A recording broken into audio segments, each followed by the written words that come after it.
포옹을 하면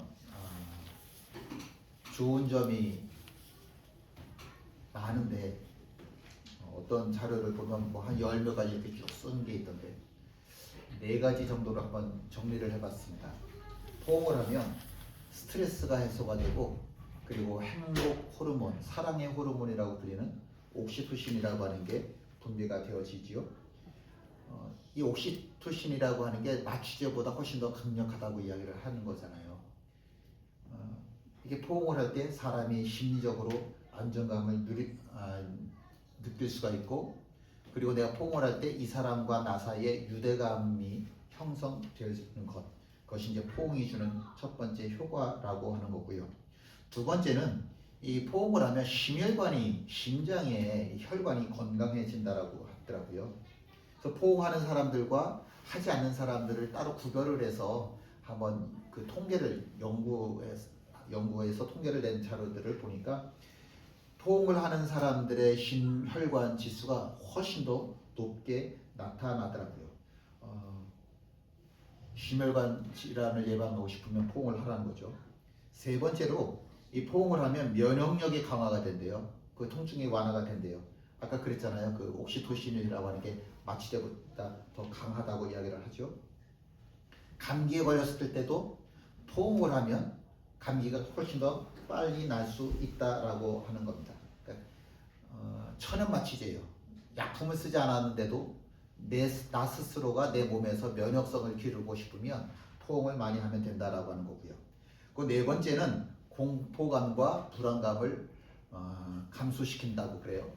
그래서 치매 걸리신 분들도요, 아무것도 할 게 없어가지고 그냥 무기력하게 멍하니 계시는 분들 있단 말이에요. 근데 그런 분들한테 이렇게 아기 인형을 주면 그때부터 희한하게도 웃으면서 뭔가를 하려고 하신대요. 자꾸 움직이려고 하신대요. 인형을 안아도, 인형만 껴안아도 사람이 심리적인 안정감을 누릴 수 있다라고 하는 거죠. 그만큼 이 안는다라고 하는 자체가 사람에게 주는 효과가 굉장히 크다라고 하는 겁니다. 가족 치료에서 제일 그 선구적인 역할을 하신 분이 버지니아 사티아라고 하시는 분인데, 저도 이분 책으로 이제 공부를 해서 상담을 배웠거든요.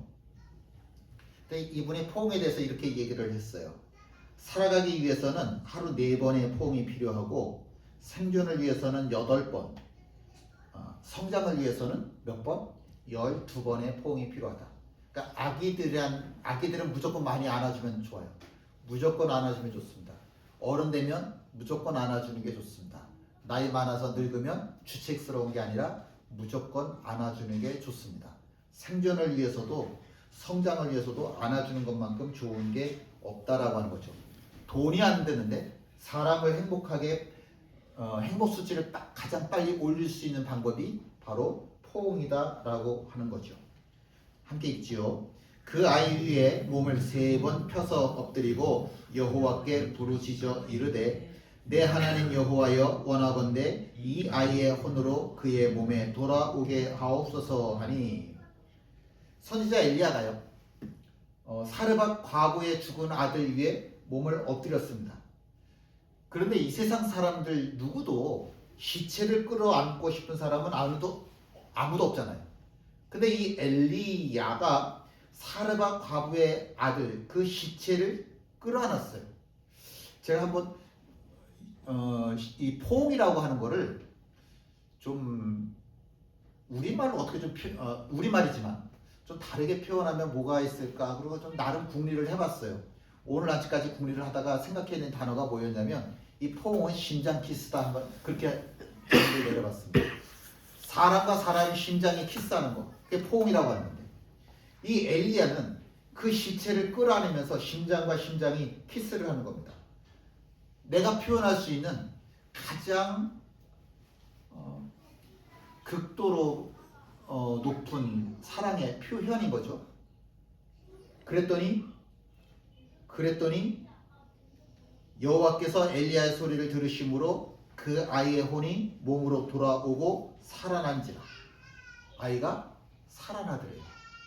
심장 키스를 하니까, 이 포옹을 하니까 아이가 죽은 아이가 살아나더라 하는 거죠. 동일한 기적이 엘리사에게도 있었어요.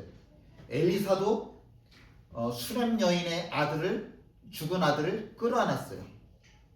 그랬더니 하나님이 죽은 아들도 살려주시더라고요. 이게 포옹이라고 하는 거예요. 죽은 아들도 살려주시더라고. 오늘 읽은 본문 말씀도 마찬가지입니다.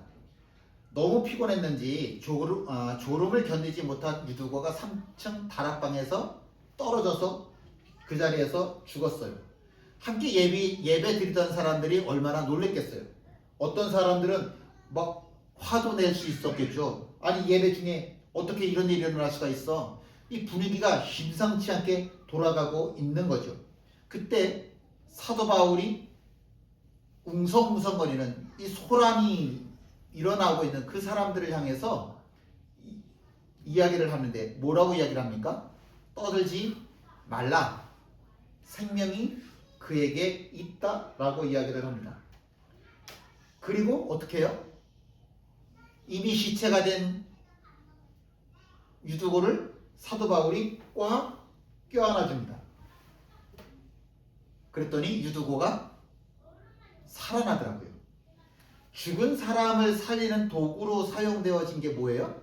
통로로 사용되어진 게 뭐예요? 포옹이라고 하는 거예요. 이 껴안아주는 거. 이 껴안아주는 일을 통해서 하나님의 생명이 사도 바울을 통해서 유두고에게로 흘러갔고 유두고가 살아나더라. 만약에 내가 사랑하는 사람들이 있다고 한다면, 사랑하는 사람이 있다고 한다면 당장 해야 되는 가장 좋은 표현 방법이 뭐예요?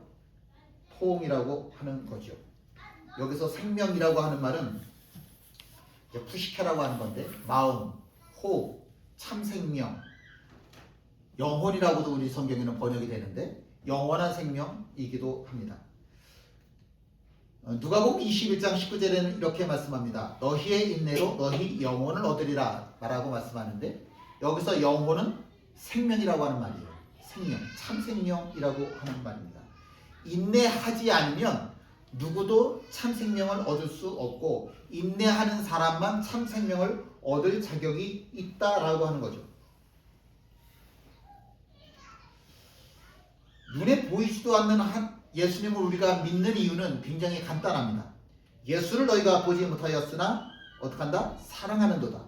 이제도 보지 못하나 믿고 말할 수 없는 영광스러운 즐거움으로 기뻐하니 믿음의 결국 곧 영혼의 구원을 받으리라. 우리가 예수를 믿는 이유는, 예수님을 믿는 이유는 영혼의 구원을 얻기 때문에 그렇습니다. 여기서 영혼은 뭐라고요? 생명이라고요. 내가 예수님을 믿어야만 참 생명을 얻을 수 있다라고 하는 겁니다. 예수님은 물론 눈에 안 보여요. 근데 눈에 보이지 않는 그 예수님을 내가 믿을 때만 비로소 내가 참 생명을 얻을 수 있다라고 하는 겁니다. 물론 우리의 육신은 다 소멸해요. 다 썩어요. 다 썩어요. 그러나 우리 안에 있는 영혼, 우리 안에 있는 참 생명은 절대로 썩어지지 않습니다. 우리 안에 있는 참 생명은 내가 영생을 누리든지 아니면 영벌을 누리든지 영원한 생명을 누리든지 영원한 벌을 심판을 받든지 둘 중에 하나이죠. 그때 우리는 내가 예수 그리스도를 믿음으로 말미암아 영원한 생명을 우리가 누릴 수 있게 됩니다. 유두고가 죽었어요. 이제 그의 몸은 소멸하는 썩어지는 일만 남았어요. 그런데 그런 시체를 사도 바울이 끌어안았어요. 사도 바울은 어떤 사람? 생명의 통로인 사람. 그 생명의 통로 사도 바울을 통해서 예수 그리스도의 생명이 흘러가게 되는 거고 유두고가 다시 살아나게 되는 거죠. 내가 다시 그 유두고가 다시 살아났을 때 그 사람이 이제 말씀과 기도로 거룩해진 새로운 인생을 살게 되는 겁니다. 그 유두고를 바라보면서 드로아의 모든 예수쟁이들이 많은 위로를 받았다라고 이야기를 하죠. 유두고를 보면서 그 드로아의 예수쟁이들이 한결같이 하는 이야기는 이런 거죠. 아, 절에서 내가 예수 그리스도를 믿어야 되는구나. 예수님을 그리스도라 고백을 해야 되는 거구나 라고 고백하게 되는 거죠. 저는 그 이정호 집사님, 우리 박규진 집사님 가정에서 아이들 키우는 모습 자주 보니까 얼마나 자주 보겠어요. 이게 자주 보는 이 가정인데 이 가정을 보면서 하나님의 사랑이라고 하는 것을 많이 생각하게 됩니다. 규영이, 규원이, 규아 이 세 아이가 태어나기 전에 이미 이 아이들을 위해서 아이들이 필요로 할 것을 이미 그 가정에서 다 준비를 해놨어요. 근데 제가 아이들한테 그러거든요. 이 부모된 자들한테 그러거든요. 아이들을 위해서 너무 많은 거 다 해주려고 하지 마라. 아이들에게 필요하지도 않은데 미리 다 준비를 해놓으면 아이들이 원하지 않아도 이미 다 돼 있으면 뭔가를 가져야 된다는 간절한 마음이 없어진다. 필요한 것을 얻기 위해서 간절한 마음이 아이들에게 인생에 꼭 필요한 건데 그거 없어진다. 아이들에게 내가 필요할 것 같아서 부모가 필요할 것 같아서 아이들에게 다 미리 해주지 마라. 그랬더니 이 말이 부담이 되는 거예요. 이 말이 부담이 돼서 이제 집에 장난감들이 많이 있는데 이게 아이들이 잘할 때 장난들을 해주었으니까 책도 비롯해서 규영이 이제 규아가 읽을 책은 되는데 규아가 읽을 책은 되는데 규영이가 읽을 책이 없는 거예요. 규영이가 갖고 놀 장난감이 없는 거예요. 그러다 보니까 제 눈치를 보면서 말을 하더라고요. 물어보더라고요. 근데 이 규영이에게도 필요한 책이 이제 새로 읽어야 될 책들이 필요한데 그럼 어떡하냐. 뭔가 사줘야 되지 않겠냐. 필요할 것들을 미리 다 장만해 주었고 아이가 자라서 필요한 게 또 생겼더니 또 필요한 것들을 미리 부모가 장만을 다 해 놓더라고요. 자녀들은 자라면서 나에게 필요한 게 무엇인지 잘 몰라요. 부모는 알아요. 부모는 알지만 자녀들은 자라나면서 나에게 필요한 게 뭔지 잘 모르는데 부모는 알잖아요. 그러니까 부모는 자녀들을 위해서 그 필요한 것들을 미리 준비를 다 해 놓는다는 거죠. 근데 이 자녀들이 자꾸 뭔가를 해달라고 그래요. 그러면 부모가 안 돼 라고 거절을 해요. 안 돼. 그러면 이 아이가, 이 규영이가 엄마 미워, 아빠 미워 그러면서 삐쳐가지고 휙 토라져요. 그러면 이 부모가 규영이를 보면서 건방지게 어디서 토라져 이렇게 야단을 치는 게 아니라 이렇게 휙 토라지는 이 모습도 이뻐가지고 어쩔 줄을 몰라 하는 거예요. 이것마저도 이쁜 거예요. 토라지는 모습마저도 이쁘다고. 자녀들이 부모의 사랑을 얻겠다고 막 소리 지르고 나 좀 더 사랑해 주세요 그리고 떼쓰고 이렇게 하는 걸 전 본 적이 한 번도 없어요. 언제나 이 부모가 자녀를 향한 사랑이 넘쳐나더라고요. 단 한 번도 자녀들이 부모한테 사랑을 달라고 구걸해 본 적이 없는데 그런데도 불구하고 이 부모들이 자녀를 향한 사랑이 늘 넘치더라고요. 또 보다 보니까 이런 것도 있어요. 너가 걷기 시작하면, 너가 기저귀 떼면, 너가 초등학교 들어가면 내가 그때부터 너를 사랑할게. 이런 게 없더라고요. 이 부모가 자녀에게 주는 사랑은 언제나 현재형이더라고요. 내가 나중에 너에게 더 많이 사랑해 줄게. 이런 적 한 번도 없고 나 지금 너 사랑해. 내가 지금 너를 사랑해 라고 하는 표시를 계속해서 하더라고요. 내가 지금 너를 사랑해. 하나님의 사랑도 마찬가지입니다. 하나님의 사랑은 절대로 미래형이 아니에요. 네가 11조를 드리면, 네가 방언을 하게 되면, 네가 권사가 되면, 네가 장로가 되면 내가 그때부터 너를 사랑하고 내가 그때부터 너에게 은혜를 줄게. 내가 그때부터 너의 기도에 응답하고 내가 그때부터 너에게 축복할게. 너가 착한 일 100가지를 하면 돼. 그럼 내가 너를 그때부터 사랑할 거야. 하나님이 한 번도 그렇게 말씀하시지 않으시더라고요. 그냥 벌써 2000년 전에 나를 위해서 구원을 하셨고 십자가에서 죽으심으로 나를 구원하셨고 이미 나를 위해 필요한 모든 것들을 다 예비해 놓으셨더라고요. 그래서 만약에 내가 살아가면서 이런 게 필요하면 하나님 저 살아가다 보니까 이런 게 아쉬워요. 이게 필요해요. 하나님 살다 보면 저 이게 필요해요. 하나님의 사랑은 미래형이 아니라 현재형이라니까요. 이미 나는 널 위해서 여호와 이래 모든 것들을 다 준비했어. 나를 믿어. 너를 위해 가장 좋은 것 이미 내가 예비해 놓았어. 태초 이래로 하나님의 사랑은 우리에게 부족한 적이 단 한 번도 없죠. 단 한 번도 없습니다. 세상은 점점 더 차가워지고 있습니다. 사람들이 가까이 살고 있는데 마음의 거리는 오히려 멀어지더라고요. 어느 분이 인터넷에서 글을 썼더라고요. 뭐 요새는 인터넷에다가 자기가 생각하고 있는 글들 이렇게 자꾸 쓰잖아요. 짧게. 근데 그 중에 한 글이 무슨 내용이냐면, 아파트에서 자기가 문을 열고 딱 나왔는데 분명히 앞집에서도 내가 문 여는 소리 들었을 텐데 자기가 문 열고 나왔는데 앞집에서도 문 열고 나오더래요. 왜 이렇게 예의가 없냐는 거예요. 내가 문 열고 나왔는데 왜 앞집 사람은 기다렸다가 나 엘리베이터 타고 내려가면 그 다음에 나와야지 왜 벌써 나오냐는 거예요. 예의가 없대, 앞집 사람 보고. 아니, 그게 무슨 예의야. 그게 무슨 예의야. 근데 그걸 예의라고 얘기를 하더라고요. 예의라고. 참 희한하죠. 사람들이 굉장히 가까이 살고 있는데 마음의 거리라고 하는 것은 점점 멀어져요.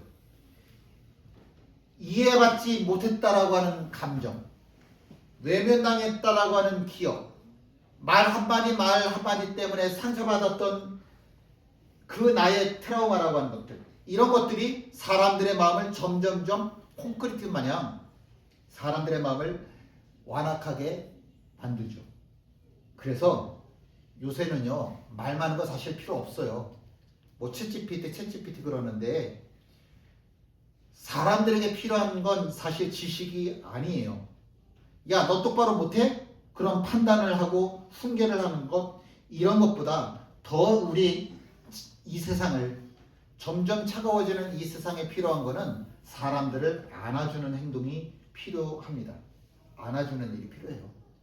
유두고가 졸음을 견디지 못하고 3층 다락방에서 떨어져 죽었잖아요. 그 예배드리던 사람들이 갑자기 죽음이라고 하는 것 때문에 얼마나 공포스럽고 얼마나 혼란스럽고 그렇겠어요. 어떤 사람들은 막 통곡을 했을 거고, 어떤 사람들은 분노했을 거고, 어떤 사람들은 사도 바울 말이야, 당신 예배를 드리면서 너무 설교를 길게 하니까 저 사람 졸았잖아, 뭐 그럴 수도 있고, 사도 바울 당신 말이야, 설교할 때 누가 창가에 앉으면 못 앉겠어야지 왜 그런데 앉는데 아무 말도 안 했어. 그렇게 사도 바울에게 책임을 따져 물을 수도 있을 거고. 근데 이렇게 혼란스러울 때 사도 바울이 했던 말은 뭐였냐면, 떠들지 마라. 생명이 그에게 있다 라고 하는 말만 하더라고요. 그리고 내려가서 유두고를 꼭 끌어안았습니다. 이게 참 신기하잖아요. 이 장면을 보면 언제나 좀 낯설어요. 엘리야가 시체가 되어버린 그 아들을 끌어안는 장면이, 그게 이해가 되세요? 엘리사가 이미 시체가 되어버린 그 생명을 끌어안는다는 게 이게 이해가 되세요? 시체라고 하는 거는 두렵고 꺼림직한 존재잖아요. 가능하면 좀 멀리하고 싶은 대상이 시체잖아요. 장례식장이 마을에 들어온다고 하면 마을이 난리가 나요. 우리 마을에 왜 그런 게 들어오냐고. 마을 주변에 공동묘지가 있으면 난리가 나요. 어떻게 우리 마을에 저런 게 있냐고. 사람들은 시체를 멀리하고 싶어하는 게 본능인데, 그래서 성경에 이렇게 사도 바울이 유두고를 끌어안고 엘리사가 시체를 끌어안는 이 장면들을 보면 이게 정말 낯선 거예요. 우리 상식으로는 이게 뭐지 싶은 거죠. 근데 죽음이라고 하는 이 상황을 사도 바울이 외면을 하지 않고 정면으로 끌어안는 거죠. 왜? 나에게 하나님의 마음이 있으니까. 나에게 하나님의 사랑이 있으니까 꼭 끌어안는 겁니다. 이 하나님의 마음이라고 하는 것은 생명을 향해서 움직이거든요. 근데 하나님의 마음이, 하나님의 사랑이 흘러가는 방향을 보면 살아서 펄떡펄떡 뛰고 있는 생명, 살아있다라고 하는 생명에게만 흘러가는 게 아니라 이미 끝장났다라고 하는 인생들, 이미 식어버린 관계들, 이미 다 무너져서 아무런 소망이 없다라고 하는 인생들, 그런 인생들을 향해서도 하나님의 마음은, 하나님의 사랑은 흘러가고 있는 거죠. 3층에서 유두고가 떨어 죽었네? 아유, 이 인생 끝났어. 이 사람은 무조건 사고만 내는 사람이야. 이 사람이 늘 문제야. 이 사람이 늘 문제야. 근데 사람들이 그렇게 바라보는 유두고였는데 사도 바울이 볼 때는 이 사람이 뭘로 보이냐면 사랑을 받아야 될 대상으로 보여지는 거예요. 이 사람에게 하나님의 사랑이 필요해. 이 사람에게 하나님의 사랑이 필요해. 사람들은 거리 두기를 참 좋아해요. 그렇게 거리를 두려면 엘리사도 이미 시체가 되어버린 그 사람들과 거리를 두었어야죠. 근데 하나님은 자꾸 거리를 두려고 하지 않아요. 왜 십자가에서 예수님이 죽으셔요? 거리를 두려고 하는 게 아니라 그 거리를 좁히고 싶은 거예요. 하나님은 어떻게든 거리를 좁히고 싶어 하는 건데 그 거리를 좁히고 싶어 하실 때 선택하는 도구가 있어요. 그 도구가 뭐냐면 예수쟁이라고 하는 겁니다. 우리들을 통해서 이미 끝장났다라고 하는 사람들하고 하나님하고 관계를 맺고 싶어 하는 거죠. 누가 이 세상에서 시체를 끌어안고 싶겠냐고요. 그 용기가 있다고 해서 시체를 끌어안는 거 아니잖아요. 이거는 계산된 마음에서는 절대로 불가능한 겁니다. 계산된 마음이 아니라 지금 내 속에 흘러있는 넘쳐나는 하나님의 사랑이 있을 때만 가능한 겁니다. 내가 하나님을 신뢰하는 거예요. 하나님이 이 사람 포기하지 않으셨다라고 내가 고백할 수 있으면 이 사람 끌어안을 수 있습니다. 내가 문제가 있는 거라고. 내 안에 이 사람을 향해 하나님의 사랑이 흘러가기를 원합니다라고 하는 내 마음에 그러한 믿음이 있다고 한다면, 담대함이 있다고 한다면 누구도 내가 끌어안을 수 있는 겁니다. 이 세상에는 유두고 같은 사람 참 많아요. 이 세상에는 유두고 같은 사람 정말로 많아요. 모든 사람들과 관계가 끊어진 사람들, 그래서 포기하고 싶은 사람들 얼마나 많이 있는지 몰라요. 제 친구 이제 딸이 지금 의식이 없어서 지금 3달째 병원에 있는데 제가 오늘 설교를 보내줬어요.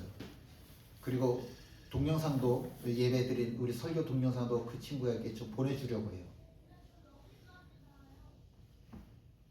사람들이 다 끝났다라고 하는 그 자리에도 하나님의 사랑이 흘러가고 있다라고 하는 사실을 전해주고 싶어요. 한번 2026년도에는 우리가 그렇게 살면 어떻겠습니까? 멀쩡해 보이는 사람들 중에 그렇게 멀쩡해 정말 속까지도 다 멀쩡한 사람들 별로 없어요. 정말 많은 사람들이 외로워하고 많은 사람들이 좌절하고 있고 많은 사람들이 스스로 포기하면서 살아가고 있습니다. 근데 세상 사람들이 그 사람들을 바라보면서 하는 얘기는 이런 거죠. 너가 게을러서 그래. 너가 공부 안 해서 그래. 너가 노력하지 않아서 그래. 너가 뭐 하지 않아서 그래. 너가 뭐 하지 않아서 그래. 아니 저 사람은 지금 밥을 먹을 힘도 없고 숨 쉴 힘도 없는데 자꾸 너가 뭐 해서 그래. 너가 뭐 해서 그래. 그게 책임을 따져묻는 일들만 너무 많은 거예요. 저 사람 원래 그래. 그리고 내 마음속에서 저 사람을 향해서 이렇게 콘크리트 쳐버린 무덤 같은 그렇게 딱 내 마음을 닫아버리는 거죠. 사도 바울을 보면서 또 하나님께서 우리에게 주시는 질문을 하게 됩니다. 너는 그를 알 수 있니? 포기하지 않았으면 좋겠습니다. 저는 포기한 사람들이 몇 사람 있거든요. 제가 목사니까 저한테 안아달라고 연락이 오는 사람들이 몇 사람 있었는데 근데 제가 그 사람들을 상대할 힘이 없다라고 하는 이유로 이렇게 몇 사람을 거절을 했어요. 전화 통화도 끊고 그치, 요새는 전화기를 끊는 거죠. 그 사람들하고 이렇게 연락들을 다 끊었어요. 그게 참 미안해요. 정말 미안해요. 정말 미안합니다. 물론 내가 안아준다고 해서 문제가 해결되어지는 것은 절대로 아닙니다. 안아준다라고 하는 것이 모든 문제의 해답인 것도 아닙니다. 근데 안아준다라고 하는 말은 이 사람의 상태를 고려하지 않고 시체가 됐음에도 불구하고 이 사람의 상태를 고려하지 않고 그저 무조건 받아준다라고 하는 겁니다. 너 내 품에 있어도 돼. 그런 거죠. 말로 표현하지 않아도 너 내 품에 있어도 돼. 이거죠. 세상은요, 자꾸 경제적인 걸로 따지잖아요. 이렇게 해서 내게 주어지는 이익이 뭔데요? 근데 하나님의 사랑은 이 계산하고 아무런 상관이 없습니다. 그저 하나님의 생명의 통로로 내가 사용되어지기를 소원할 뿐이에요. 내 아내를 끌어안고 내 남편을 끌어안고 내 자식을 끌어안으면서 하나님 주의 생명이 내 자식에게로 온전히 흘러가게 되기를 소원합니다. 하나님의 사랑이 이 말 못하는 내 딸을 향해서 온전히 흘러가게 되기를 소원합니다. 우리가 다른 사람들보다 잘났다라고 하는 것이 아니라 그저 하나님께서 나를 생명의 통로로 사랑의 통로로 사용해 주시기를 원하며 그저 끌어안는 것. 근데 희한한 거는 사도 바울이 완전해서도 아니고 엘리야가 완전해서도 아니고 엘리사가 완전해서도 아니고 그저 하나님의 생명의 통로가 되어지기를 소원했던 그 사람들을 향해서 하나님은 시체가 된 사람을 살려 주시더라라고 하는 거죠. 세상에 필요한 건 이겁니다. 하나님의 이름으로 다시 한번 인내함으로 안아주는 것. 오직 인내로만 영혼을 얻을 수 있기 때문에 오직 인내로만 영혼을 얻을 수 있기 때문에 하나님의 이름으로 다시 한번 끌어안아주는 것 우리에게 가장 필요한 겁니다. 안아주는 사람 되십시오. 오늘 꼭 하셔서 오늘 꼭 하셔서 최소한 하루 4번 많으면 12번도 좋습니다. 많이 안아주십시오. 하나님의 생명이 흘러넘치는 오늘 되어질 줄 믿습니다. 함께 나셔서 찬양하십니다.